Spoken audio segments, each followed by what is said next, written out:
Angelo here. Welcome to my channel. Welcome back viewers to my stream.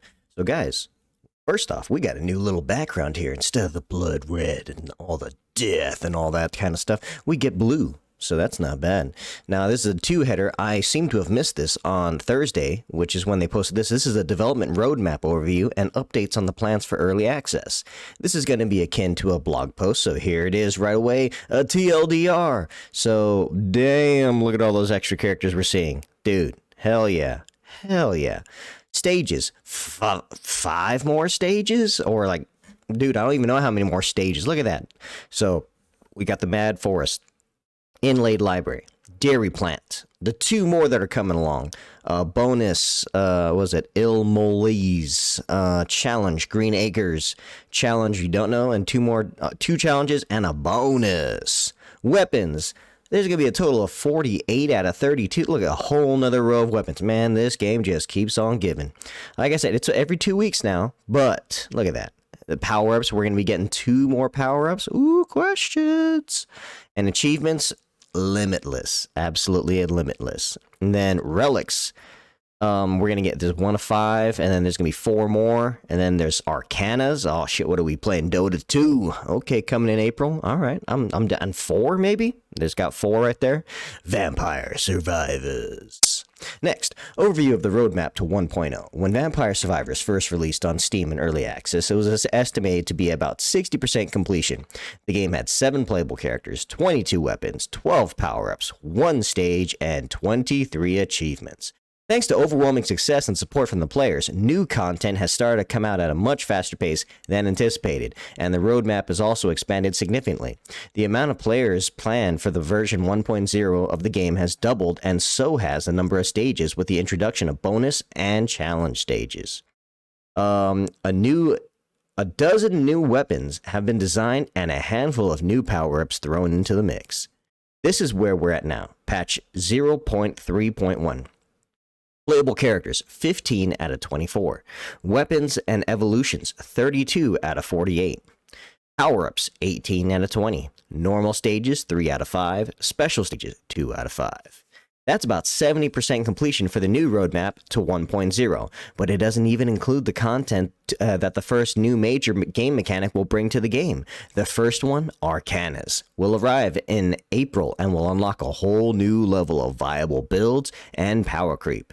Instead of the story mode mentioned in the early access notes, we'll be implementing a new major gameplay mechanic, but which one is yet to be decided, with some kind of endless mode being the main candidate.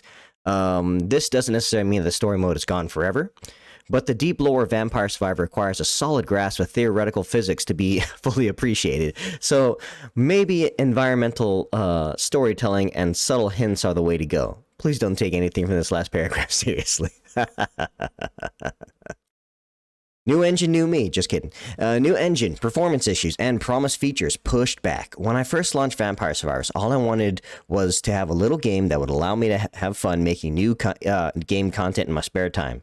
Thanks to your incredible support and a once-in-a-lifetime surge of luck, the game turned out to be an incredible success instead. Getting help from some friends to try and fix all the issues deriving from such a huge player base got soon unsustainable. So I also started a parallel project to port VS to an industry standard game engine with the help of trusted freelancers. The port to the new game engine is going smoothly, and the game is already fully playable, lacking mostly in polish and content, but we ran benchmarks and that shows a 10-fold increase in performance, and so on in frame rate. The port going well is the reason why a few features promised back in January haven't been developed on the current version yet, like key remapping, increased responsiveness when switching screens, localized text that fits available space, etc. It's more time efficient to implement those things directly into the new game engine, and the same goes for worrying about the game performance and hardware compatibility. While there could be a lot of stuff getting drawn on screen in VS, the real bottleneck are the physics calculation are stuck on only a single CPU core, which is not even having powerful modern hardware guarantees a smooth gameplay.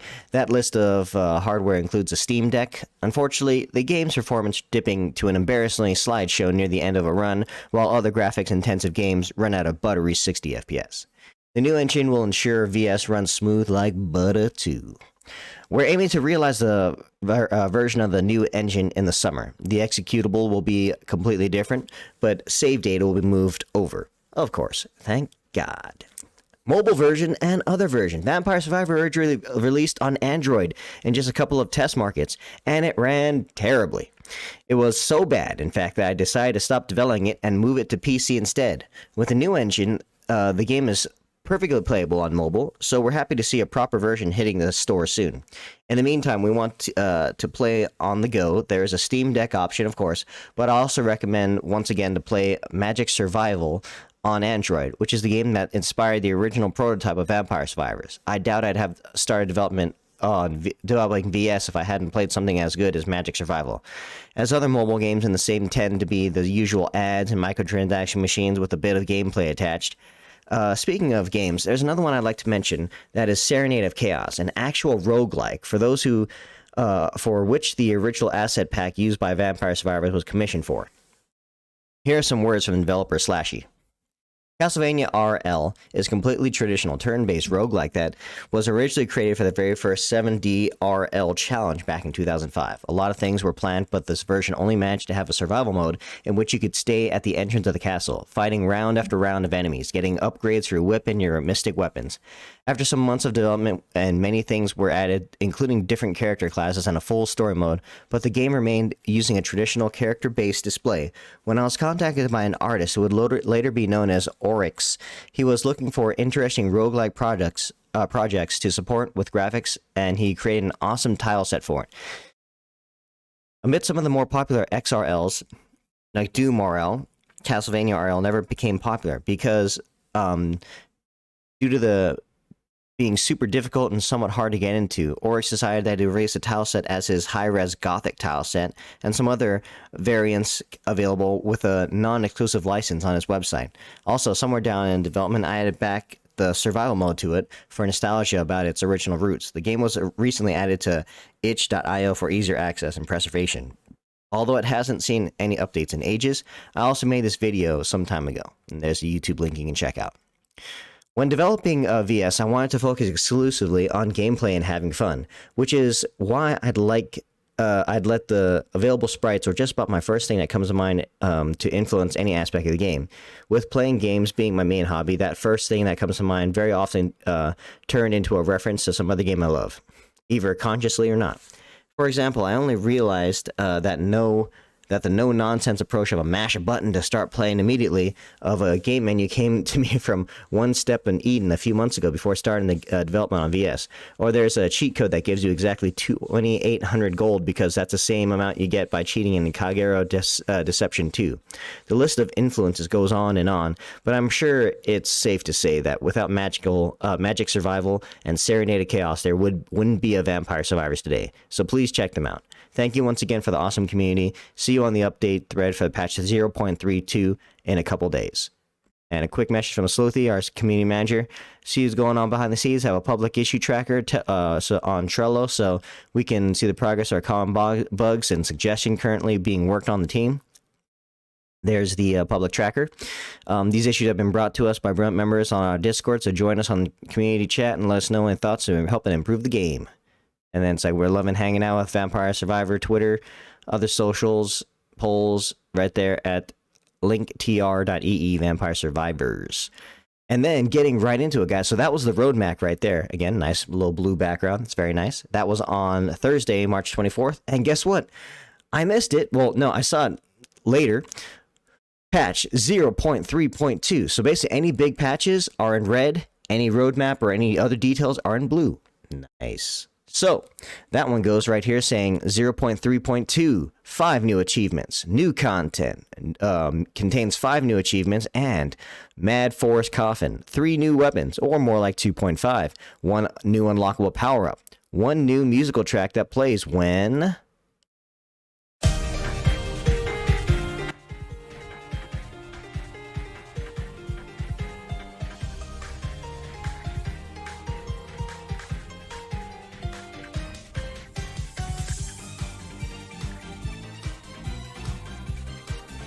All right, I can dig it. Like it. Tweaks. Added stage modifier information on the stage selection screen. Added info for discovered evolutions on level up panels. Changed treasure chests and Il Molise. Changed Il Molise unlock condition to unlock hyper mode for any normal stage. Updated sprites for some items. New save data system that uses a much simpler file format and should prevent issues like unlocks getting out of sync. It has the drawback that the game won't be saving your coins as soon as you pick them up anymore, but will only save them at the end of the run or when opening a treasure chest. Save data will be converted automatically on launch in the game. The new location on the save file is that. What's next? We have a fresh yet outlined update patch, and there's the roadmap right there, guys. Arcanas are coming sometime in April, but before they do, we'll be getting a new super chill stage. Oh, is this hidden? Oh, shit. Yo, damn. Okay. Okay. Oh, damn. You're calling that super chill? You're about to get fucking mauled by some shit right there. Look at that. Look at that. Look at that. Where's it coming? Where's it coming? Is it coming? Ah, dragons. Okay. I can dig it. And there you guys go. So, that was me covering the longest one so far of the full roadmap and the nice little chill 0.3.2 content. And then enjoy the music. Thank you guys very much for watching. And I'll see you guys out there. Later.